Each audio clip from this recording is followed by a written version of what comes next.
जिंदगी में कुछ करना है ना, तो फालतू लोगों को मुंह ना लगाना।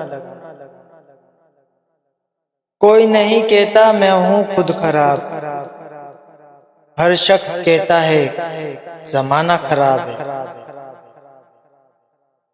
दुनिया एक धोखा है, यहाँ कोई आपका हमदर्द नहीं। आप तन्हा आए हैं और तन्हा ही जाना है। किसी से दिल लगाने से बेहतर है खुदा से लो लगा। बहुत कुछ होता है लोगों में, बस एहसास नहीं होता। कभी कभी हमारे अपनों में कुछ इंसान ऐसे भी होते हैं जिनको ना तो इंसान अपना बना सकता है और ना ही इन्हें अपनी जिंदगी से निकाल सकता है।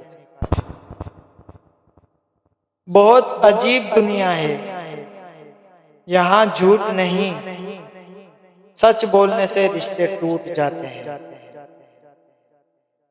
गलत बात पर जो आपकी वाह करेंगे, बस वही आपको तबाह करेंगे। अपना हिस्सा कभी मांग कर देखो, सारे रिश्ते बेनकाब हो जाएंगे। और अपना हिस्सा छोड़ कर देखो, सारे कांटे गुलाब हो जाएंगे। मुश्किल वक्त का फायदा ये होता है कि फालतू लोग जिंदगी से निकल जाते हैं।